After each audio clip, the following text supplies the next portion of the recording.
I want to make a little chilled chat video just talking about the Steam Deck and how excited I am for this new handheld console. Let's get into it.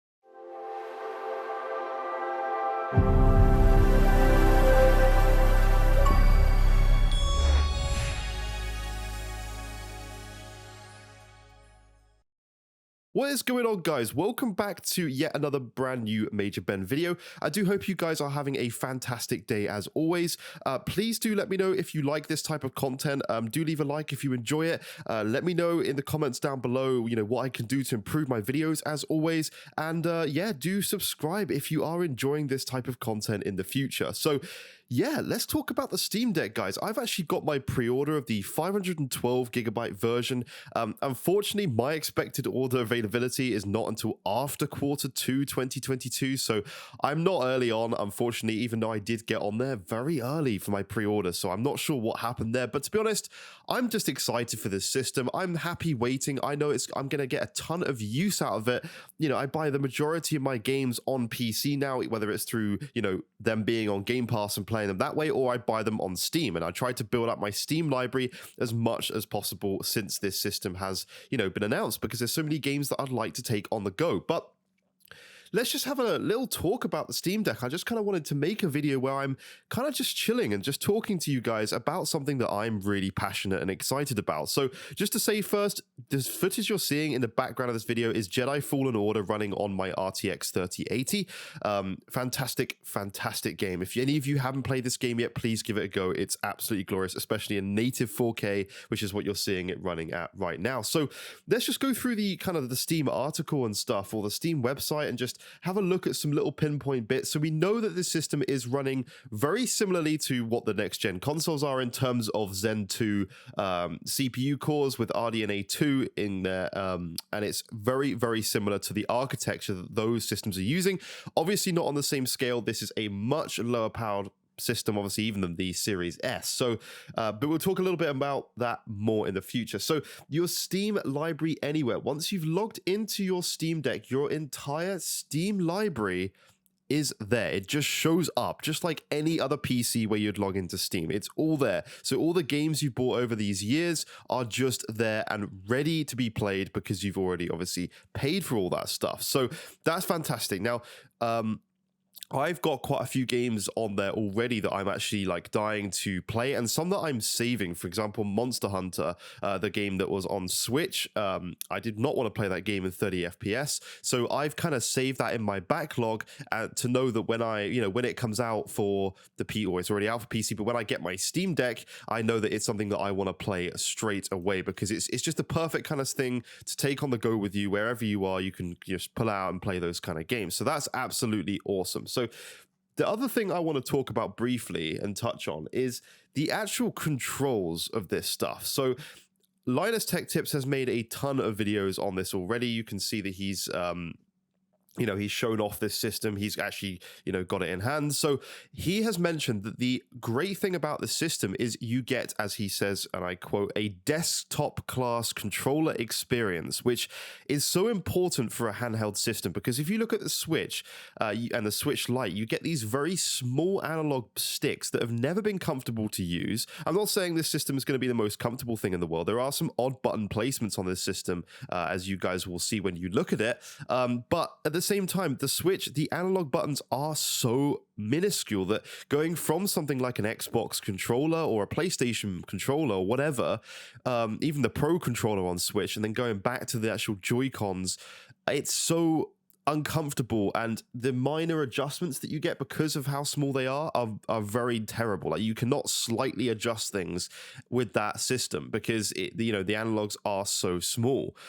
You also have buttons on the back, so you actually have, I don't know if they're calling it L5, we'll call it that just to keep it basic. You've got the two back paddle buttons on both sides, obviously. So you've got amazing features. You're essentially getting, something like the Xbox Elite controller features with it. Plus, you've also got touch pads on the front. You've got features like when your thumbs are on the analog sticks, you can do tilt adjustments if you have that feature enabled. So you can tilt your Steam Deck a little bit. and to do the minor adjustments. There's actually footage of a guy playing Halo, I believe, and he's doing these minor adjustments when using some of the zoomed in scopes and stuff. And it seems like the best way to do that kind of thing with these minor adjustments. So you also, the R2 button, for example, is a full, like, I don't know what it's called, like, when you press it in a racing game slightly, it works that way. When you slightly press it, you drive slow, and you press it all the way, you go fast, which is obviously something that's not on the Nintendo Switch. You cannot do that. It is a press on or nothing on the Switch. So that's something that has always disappointed on the Switch side. So in terms of that, you also, actually, one more thing to mention, you do actually have a touchscreen as well as all this. So you've got, with everything, the touchscreen, the trackpads, the back paddle buttons, the gyro, all those kind of features. It's phenomenal. Actually, I think of the guys playing Doom Eternal, I just saw on my screen. So in terms of storage options, I've gone for the 512 because I just wanted to max out, and I'm not the sort of person who necessarily wants to open the systems up very much because I probably will end up breaking it. So I've gone for 512, but you do have the option to use micro SD cards.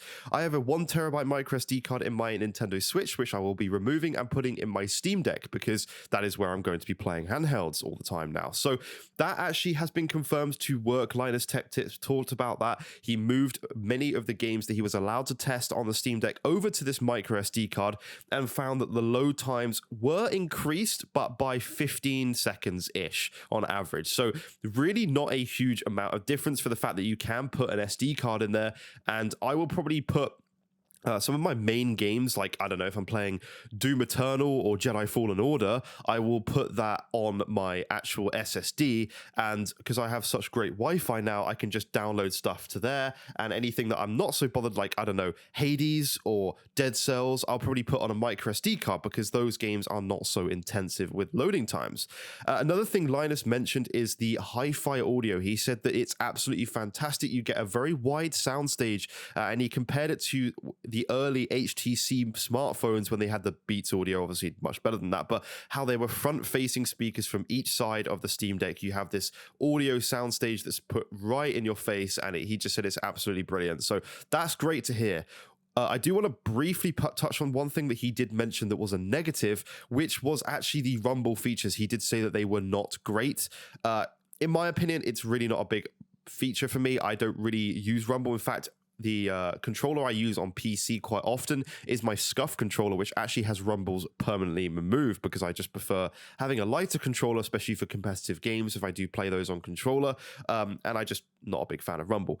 40 watt hour battery, so obviously some 2D games you can expect to play for 6 to 8 hours ish. I really doubt you'll get 8 hours out of a system like this, but some, that's what they do say on the Steam's website. Some of the 2D games you get longer battery life, but when you're playing these intensive games like Jedi Fallen Order, you're only going to get an hour and a half to 2 hours, I would say, to be honest. So that's fine. It's okay. Most people can have a battery bank with them in their bag or whatever. It's a big device, so you're going to be carrying around a bag as well for this thing. So that's decent. I mean, I'm happy with that. The Switch's battery was never that great anyway. And so, I'm hoping with the Steam Deck, my personal opinion is I'm hoping this is not the only one that they do. I'm really hoping that they will upgrade the Steam Deck, and in a couple of years' time they will release a new revision of the Steam Deck, and it's not something that's just a one and done and that's it. And I hope they continually bring these devices out over the course of a few years like they do with the consoles, maybe a little bit more frequent, because PC gaming can seriously change, especially with the release of these next-gen systems. The bottom minimum of these games and how they run is going to be quite high if it is going to hit the Series S, for example. So expandable I/O, a single USB-C jack is multi-purpose. We know that there is a dock coming for this device, not at launch, but you will be able to dock this. You can use a USB-C hub already to dock it to a monitor, but there will be an official Steam Deck dock coming, which you can obviously dock it, have it plugged into a monitor, have a mouse and keyboard permanently plugged into that dock, and literally use it as a PC. And obviously you can install Windows on it. And I think that some people will use this as a PC, as in their only PC. They can play their handheld games, and then they can come home and they can dock it and play mouse and keyboard if they want to. Like, to have that option, and the fact that you can do that, and it is a powerful system, and we'll go more into the actual specs specs in a second, you can do this. It is a very powerful system. Like, yes, it's not as powerful as things like the Series S, obviously, or it's about the power of a base PlayStation 4 with obviously much more advanced, newer features and obviously faster storage, SSD, if you do go for that model. It says Wi-Fi. Obviously, we have Wi-Fi. That's great. I'm glad. Fast suspend / resume. We've built a quick suspend / resume feature into SteamOS. Press the power button and Steam Deck will suspend your game and go into sleep mode. Push the power button again and it will wake up right where you left off. So that's great news to see. Little features like that are things we expect to have in systems these days. So in terms of the system, it is an AMD APU, meaning the CPU and GPU are on one chip. It's an SoC. So the CPU Zen 2, 4 cores, 8 threads, 2.4 gigahertz, clocked up to 3.5 as a turbo boost, up to 448 G-flops at FP32. GPU is 8 RDNA 2 cores. It's 1 gigahertz up to 1.6, which is about equal to 1.6 T-flops, obviously compared to something like the Series S, which is it 4? I think it is 4, right? So quite a bit less, but obviously you got to remember you are only doing this on a 800p screen. Like, you're not going to have to power 1440p or 4K or whatever. So it really is a much lower resolution screen. So you can downgrade things to actually work on this screen a lot better. The RAM is incredible. They're actually using LPDDR5, which is insane. 16 gigabytes of this RAM, so more than the Series S, which only has 10 and 8 for the games. And this is LPDDR5, which means it can be used very, very quick at any time given. Obviously, storage we discussed, everything's fine there. You can upgrade the storage after, so if you guys do want to go out and buy 64 gigabytes of eMMC memory with your Steam Deck, you will be able to upgrade it actually like yourself in the future. I would not recommend doing it because I am not capable of doing it, but if you guys know what you're doing, then obviously you guys carry on. So it's an 1800p screen, which is a 7-inch screen, 400 nits typical brightness, 60 hertz, which is fine. I actually think maybe it could have been nice to go with a 120 hertz. Actually, no, that's kind of stupid because battery life would have been crippled. But maybe one of those Samsung panels, we're talking about quite a costly increase. I'm just voicing my opinions on what the next upgrade could kind of be. Like one of those Samsung screens where they do go from 1 hertz all the way up to 120, just for games like Dead Cells or Hades, to play those at like 120 FPS, which this system probably could do, would be pretty nice. Maybe we can do some, when I receive my Steam Deck, I'll do some tests and we can kind of dock it into my, when the dock comes out, into my monitor and just see where we can run these kind of games up to, even at 800p. So that's really cool. Obviously the USB-C port on this thing can actually support 8K at 60 hertz, which is ridiculous. Obviously you're not going to do that on the Steam Deck, 4K 120 and everything like that. So pretty awesome. The dock, when we do get it, obviously has a power import, an Ethernet port, 2 USB 2.0s, 1 USB 3.1, an HDMI 2.0 port, a DisplayPort 1.4, and a USB-C cable to Steam Deck. So that's what the port will have when it does come out. But this game is just this Steam Deck is awesome, guys. I don't think people realize the libraries and collections of games that people have. I mean, I haven't been a native PC player for all that long, and I have over 131 games on my my Steam account. So, and I'm gradually growing that more and more all the time, and all these games I'm going to be able to play on my Steam Deck. And can I say, just for example, because of the nature of this device, the fact that it is a PC, you're not just playing some downgraded Switch version of a game like Doom, where they've just had to lower everything, or The Witcher. You're playing the full fat PC version, meaning you can play on your Steam Deck, go up, upload to the cloud save, for example, when you're done playing, and then carry on when you get home on your massive RTX 3090 or whatever you've got in your system. So that in itself is awesome. And then just to mention, this is the first proper, apart from the Aya Neo and stuff like that, if we're gonna bring that sort of stuff into it, but this is the first handheld where you can actually take a first mainstream handheld where you can take games like GTA 5, Red Dead Redemption, Fallout 4, Dying Light, Elder Scrolls on Switch, so I can't count that. Far Cry games, Skyrim's on. I just mentioned that. I don't know why I said that. Call of Duty, various other titles. There is so much you can take with you on the go that you've never been able to do in the past. Witcher, that's the one I wanted to mention. The Witcher 3.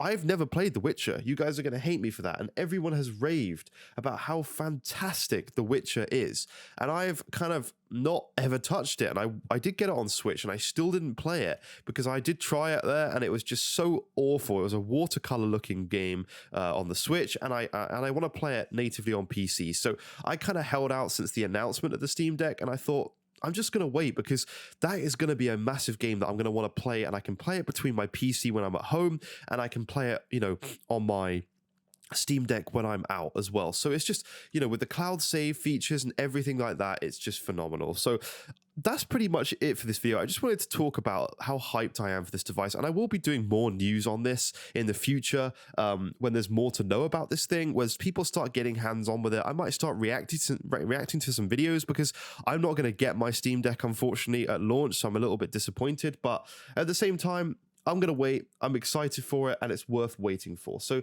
thank you guys so much for watching. I appreciate you all for watching my videos, and yeah, just thank you for supporting me, and I'll see you in future videos. Bye-bye for now.